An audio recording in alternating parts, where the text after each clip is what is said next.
Buenos días.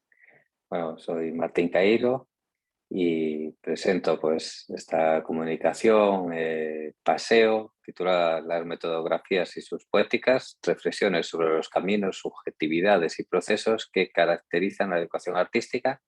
Trabajo en la Universidad de Zaragoza, Facultad de Educación, en el Departamento de Expresión Musical, Plástica y Corporal. Y bueno, pues agradezco la invitación a Teresa Esa por invitarme a participar en este escenarios improbables, as artes no futuro da educación. Quiero empezar esta exposición con esta frase de este libro de Feyerabend, que titula Contra el método. Vemos que estamos en 1974, dice: visiones diferentes, temperamentos y actitudes diferentes darán lugar a juicios y métodos diferentes. Bueno, entonces, digamos que es una premisa que me acompaña en mi labor de educador artístico y que tengo siempre presente frente a esos excesivos universalismos que también a veces pues, nos afectan negativamente. Bueno, la primera pregunta que puede surgir sería, pues, ¿qué son las metodografías? ¿No? Esta palabra. Están descritas en estos trabajos, en la revista Ars Educa, describimos ahí, citamos las metodografías por primera vez, también con los compañeros Pedro Chacón y María Callejón Chinchilla, este artículo que habla de las metodografías y la necesidad de diseñar métodos poéticos e idealmente autopoéticos, y un artículo que saldrá en breve en Tercio Creciente, que también es un taller performativo y de donde sacamos algunas ideas que presentamos aquí. Pues las metodografías son, pues, muy sencillo, caminos que se viven por primera vez, recorridos únicos, biográficos, singulares y subjetivos. La pregunta es, ¿cómo podríamos trabajar o vivir sin tener esta posibilidad, ¿no?, de tener experiencias propias, ¿no?, que recorremos por primera vez? Y este carácter que acabamos de definir, pues la diferencia de lo que son las metodologías. ¿Qué sería una metodología, en mi opinión? Pues a diferencia de una metodografía, está establecida de antemano, es un recorrido que ya se ha vivido, premeditado y pretérito. O sea, alguien ya ha recorrido ese trayecto y nos dice, bueno, pues podéis hacerlo de este modo. En cambio, una metodografía está todavía por recorrer, por hacer, y se define como metodología en tal caso, si esto fuera necesario, al final del trayecto y una vez vivida esa experiencia. Digamos que pintar el Guernica fue un recorrido metodográfico vivido por primera vez a través de Picasso. Es decir, él hizo esta experiencia que nadie, ningún otro ser humano había hecho, como muchísimos otros artistas. Los artistas trabajan métodos creadores, en este caso biográficos, metodográficos, o nunca metodológicos. ¿Acaso se puede acabar estableciendo una metodología una vez que repiten pues, esas experiencias? Pero Picasso nunca más volvió a pintar el Guernica y sería metodológicamente tendría sentido si quisiéramos volver a hacer el Guernica, ¿no? Siguiendo todos los pasos, si eso es que fuera posible, que él siguió. A nivel cognitivo eso ya es imposible, ¿no? Y a nivel sensorial. Olvidamos que toda metodología, además, fue en su momento una metodografía. Fijaros lo que dice en el método René Descartes: mi deseo no es enseñar el método que cada uno debe seguir, sino solamente mostrar el método que yo escogí. Nos olvidamos que esto no tenía vocación de ser prescriptivo y anda que no ha sido prescriptivo y tomado como un modelo universalizador de los métodos en el ámbito de la ciencia, de la investigación y diferentes áreas de conocimiento. En este punto, desde luego, que es necesario diferenciar los contextos en los que ocurren los métodos, porque hay métodos en educación, en investigación, innovación, en profesiones, en la vida, y esto nos lleva a territorios, posibilidades y diversas. La palabra método, desde luego, la encontramos con diferentes sentidos y usos, y distinguimos, cuando hablamos, por métodos artísticos, métodos profesionales, métodos docentes, métodos investigadores o métodos vitales. ¿Qué serían los métodos artísticos? Pues los que utilizan y definen los artistas con sus prácticas. Desde luego que son singulares, la mayor parte son propios y solo adquieren sentido en el contexto de sus proyectos o procesos artísticos. Aquí tenemos este libro de métodos artísticos de Hokusai a la izquierda, ¿no?, donde nos explica, bueno, qué pasos habría que llevar a cabo según su proceso de método creador, en este caso de estos animales, que nos da las indicaciones y los pasos. Y luego a la derecha el método de Richard Lowe, ¿no?, para hacer una línea a través de esta walking art, ¿no?, que son desde luego singulares, recorridos metodográficos. Los métodos docentes, bueno, por los que utilizan los docentes para sus experiencias de aula, suelen partir de lo establecido en una didáctica general y pueden ser comunes a todos los docentes, independientemente de la práctica, ¿no? A su materia, a su grupo, su edad, etc. Y aquí ya hay un territorio que fricciona un poco con nuestro territorio, que para eso definimos también nuestros propios métodos.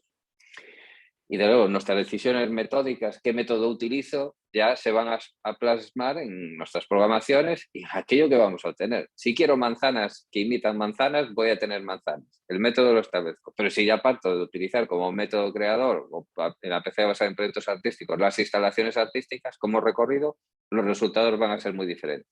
Es decir, qué importante es el método y la concepción que le demos y el uso en relación a las experiencias que vamos a vivir. También tenemos los métodos profesionales, pues los que utilicen y definen diferentes profesionales en un sector. El panadero tiene un método para hacer pan, el podador otro, el viticultor, etc. Fijaros en este maravilloso libro, La oreja verde de la escuela, Trabajo por proyectos y vida cotidiana en la escuela infantil, que decía Díaz. El método por proyectos trata de llevar a la escuela el modo natural de aprender que tenemos los seres humanos. Pero sin duda, en cada profesión y contexto, este método es diferente. El panadero que diariamente se preocupa de satisfacer el gusto de sus clientes, dando a las piezas una hechura, una cocción más apetitosas, el modisto que inventa formas para saciar el afán de novedad, el arquitecto con los planos, el conferenciante en un tema, el profesor en su curso, etc. El niño en un rincón de un cuarto que construye un garaje para sus coches. No hacen más que representarse una tarea y tratar de realizarla. En este caso, trabajan con proyectos. Es decir, cada contexto, necesidad o vocación, un método diferente. Aquí tenemos ese método práctico de Montessori, ¿no? Este libro en lo que los establece, a la derecha alguien haciendo el pan, o la neurocirujana, ¿no? Pues tiene su forma de operar para acertar en toda esa complejidad, digamos, cerebral, para no generar todavía un desastre mayor, ¿no? Del que tenemos. Y los métodos investigadores, por los que usan los investigadores para avanzar en el conocimiento de un área o práctica docente. Y aquí la trama, desde luego, se complica de que cada área de conocimiento o conjunto de disciplinas va a definir, desarrollar y postular sus propios métodos de investigación o indagación. Es decir, encontramos un sinfín de métodos relacionados con la investigación en el ámbito académico, que es un no parar. Bueno, tenemos la visión también esta de la educación artística sensible del compañero Chema Mesías y los arteeducadores, ¿no? Que podemos decir educadores artísticos, educadoras artísticas o arteeducadores, arteeducadores, en esa conexión. ¿Cómo relacionamos entonces esos métodos docentes y los métodos artísticos? La necesidad de crear con nuestros alumnos y educar presentes en, digamos, la didáctica artística. Y, en mi opinión, un modo de abrir, abrir ese concepto, ¿no? Que usamos y diferenciar en ambas dimensiones o posibilidades o necesidades del método. Debe servir al propósito de enseñar y aprender. Estamos, la mayoría, en facultades de educación, pues trabajando para formar a futuras maestras y maestros de infantil o primaria, profesores de secundaria, pero también debe servir para enseñar a aprender arte o algo artístico. Sin esa conexión no estaríamos trabajando con la educación artística.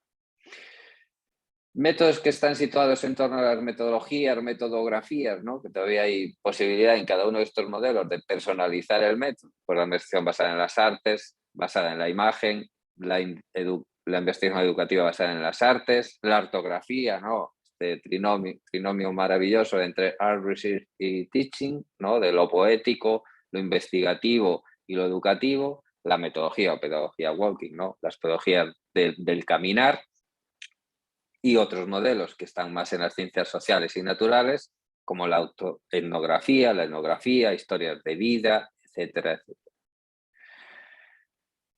Vamos con las experiencias. Vamos a presentar visualmente recorridos, en este caso familiares, es donde yo estoy trabajando, mis últimas líneas de investigación, que son metodográficos, por la educación artística, cultural y patrimonial y diferentes contextos, y cómo se conectan en esas experiencias arte, cultura y patrimonio educativamente hablando.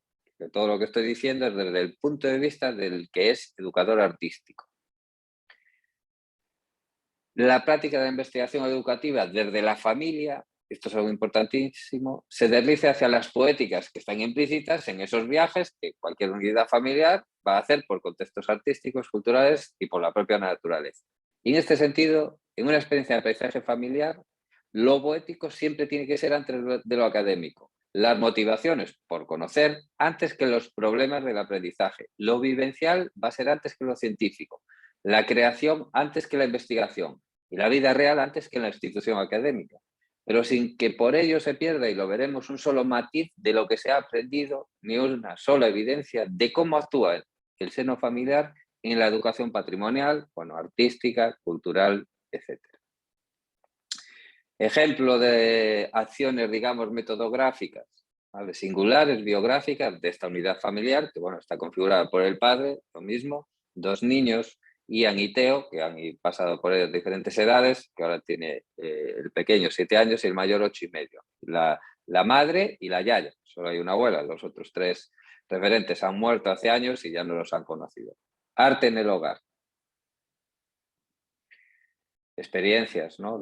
digamos, de educación artística que suceden en las unidades familiares. En este caso, bueno, porque el padre es doctor en Bellas Artes, profesor en educación artística y la madre profesora en literatura. También experiencias metodográficas de visitar un museo, cómo interactúa cada familia con las obras. También tiene que haber un margen, ¿no? Digamos, metodográfico, singular, personal, y no todo tiene que estar programado, ¿no? Por el museo. Aquí tenemos otras interacciones que surgen de la imaginación, el conocimiento, la vocación, las intersubjetividades entre los familiares que no estaban programadas, que imitan el mito de Butades, ¿no? Sobre la sombra y no solo el objeto escultórico. Experiencias sentientes en la naturaleza, este concepto lo tomo de Zubiri, ¿no? La inteligencia sentiente. Te oían percibiendo un árbol antes de dibujarlo, acercándose afectivamente hacia él. Y vemos esas citas visuales, ¿no? Dibujar un árbol de Munari. Aquí vemos diferentes visiones, experiencias de epistemología visual, que esto es muy antiguo también, como nos inspiramos en diferentes obras, en este caso de Ernst Haeckel.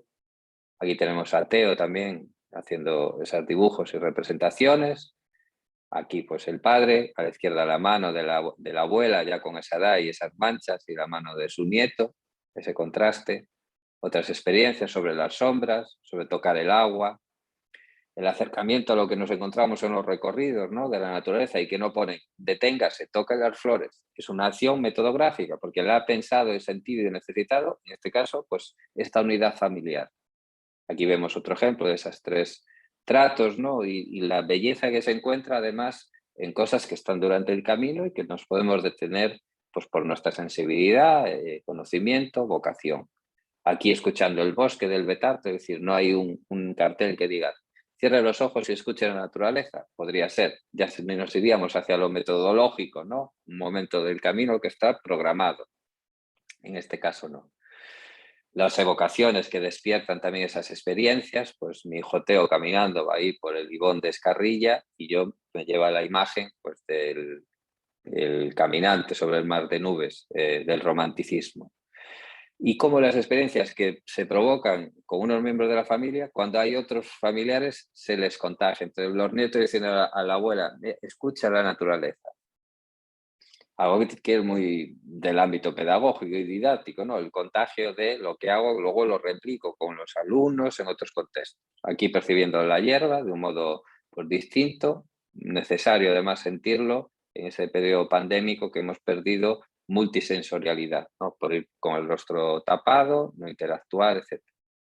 Aquí enseñando a la Yaya a percibir un árbol, experiencia que habían hecho ellos meses antes, pues con la abuela también dice, toca abuela y sintamos este pino en este caso. Aquí hacemos esa relación entre 2 experiencias en 2 momentos y geografías distintas. A la izquierda en un viaje por Ordesa, una piedra natural que está pues horadada por el agua y el paso de los años, de los siglos, y a la derecha una piedra del mismo material que está tallada, ¿no? Por un escultor, y hay una relación ahí afectiva entre lo natural, lo bruto, lo que todavía no tiene forma y la idea que ha plasmado aquí pues el artista. Esas evocaciones, ¿no? Entre lo que nos encontramos, el paso del tiempo, la vida, pues este árbol que ya está muriéndose en las últimas, ¿no? Y la Yaya que alarga su brazo, que tiene 81, 82 y se acerca, también nos evoca pues en esta cita visual directa, pues el paso de la laguna Estigia, ¿no? Donde iban las almas ya cuando terminaban su presencia en la vida. Aquí experiencias intergeneracionales, también metodográficas, de estar pintando, en este caso, pues estas plantas. Escuchando el Museo Pablo Gargallo de Zaragoza, experiencia que no está programada, que no es metodológica, que es metodográfica, etcétera. Bueno, las experiencias, la pregunta es, porque claro, estamos en un contexto educativo y las cosas no pueden morir ahí, ¿vale? No todos vamos a hacer el Guernica, pero habrá cosas que podemos imitar y personalizar o inspirarnos en esas acciones, si se trata de eso, ¿no? ¿Son replicables por otras familias? Desde luego que sí. Otros educadores artísticos, patrimoniales, etcétera. Es decir, ¿qué grado de contagio es deseable, ¿no? De docente a docente o de familia a familia, sea lo que signifique, ¿no? En esa actualidad contemporánea. Vamos con un ejemplo entre docentes de educación artística, que a través de sus métodos que han diseñado para sus diferentes facultades y sus diferentes alumnos, empiezan un diálogo metodográfico, ¿no? Interpretando el sentido de las palabras. Pero yo digo, si en mi método tengo una palabra que los alumnos tienen que trabajar deseando, la pregunta es, ¿qué es desear? ¿No? ¿Qué significa educativamente hablando decirle al alumno tienes que desear? ¿O qué significa tienes que materializar algo? ¿O qué significa incomodar? Tenéis que incomodar. O tenéis que tener curiosidad. Quizás esto podemos tener más conocimiento. Bueno, pues la acción se significó sobre la mirada de cada uno de los 4 docentes y cada uno la situó pues, en relación al significado que podía adquirir. Y desde luego que situada sobre la mirada, cada una de estas palabras adquiere un significado distinto. ¿Qué nos lleva a hacer la categoría de deseo o la categoría de búsqueda o la categoría de salto al abismo o la categoría de permeabilidad? Actos, acciones, categorías que forman parte de esos 4 métodos que estábamos intercambiando y dialogando. ¿Con qué las vamos a asociar? Se pueden asociar con la actividad de educar, con la actividad de investigar, con la actividad de crear. Aquí tenéis la pauta era escribir una palabra de nuestro método en la mano. Deseo, por yo mismo, búsqueda, por la compañera y por el compañero Pedro Chacón, salto al abismo. Fijaros qué asociación tan hermosa, inesperada y que nadie podía programar, ¿no? Pretérитamente sobre cómo iba a representar con la mano de su hijo, de Carmen Vaquero, o la permeabilidad a través de la compañera María Dolores Callejo, en las 2 manos repartiendo la palabra. Son cosas que no se podrían prever. ¿Qué haremos si nos piden en nuestro método incluir actos como compartir, percibir, seleccionar o experimentar? La pauta era utilizar el pie de cada uno en la forma que sea representada, evocada, y aquí surgieron pues estas diferentes imágenes, ¿no? Que cada uno biográfica y metodográficamente materializó. ¿Cómo universalizar el significado poético de experimentar? Es decir, esto se les pide al alumnado, dice, tenéis que experimentar, pero ¿esto qué significa y qué sentido puede tener para vuestro aprendizaje? Pues aquí, ¿qué 4 acciones estamos experimentando? Estas 4 imágenes, metodográfica y educativamente hablando. ¿Qué es lo que está experimentando Martín, Pedro, Lola o Carmen? Martín está escuchando un museo, Pedro está observando una obra artística, Lola está contemplando, centrando la atención y dejarse llevar, maravilloso. Y Carmen está sintiendo el espacio, maravilloso. Es decir, son experiencias metodográficas que ocurren por primera vez, intersubjetivas, en las que el diálogo va adquiriendo sentido. Es decir, la conexión tiene pleno sentido. Aquí tenemos la representación del método poético, autopoético de cada uno de los 4 participantes, educadores artísticos, en este caso el mío, Martín Caíro, con diferentes fases que categoriza. Esta es la forma de materializar el método poético y autopoético del compañero Pedro Chacón. Esta es la forma en que lo materializa, lo hace visible Carmen Vaquero, y esta es la forma en la que lo materializa por Lola Castellón. Aquí están los 4, cada uno en su configuración, porque son experiencias metodográficas que se singularizan incluso en su representación y cómo las transmitimos y comunicamos. Pero siguen siendo operativas porque cualquiera puede cogerlas y hacerlas suyas, en otros recorridos metodográficos y con otros resultados. Bueno, espero que se haya comprendido este recorrido que quería introducir aquí, poner en valor el concepto de metodografía frente al de metodología, no porque este no tenga sentido, sino porque necesitamos enriquecernos desde lo que es propio y nuestro. Bueno, por una vez, o sumamos a todos esos conceptos que surgen desde nuestra propia necesidad, que no se toman de otras áreas de conocimiento y que nos dan mayor libertad y significado y sentido a aquello que estamos haciendo, pues ese territorio de la educación artística en el que articulamos lo didáctico, lo pedagógico y lo creador. Muchísimas gracias, graciñas. Aquí tenéis el correo para cualquier contacto.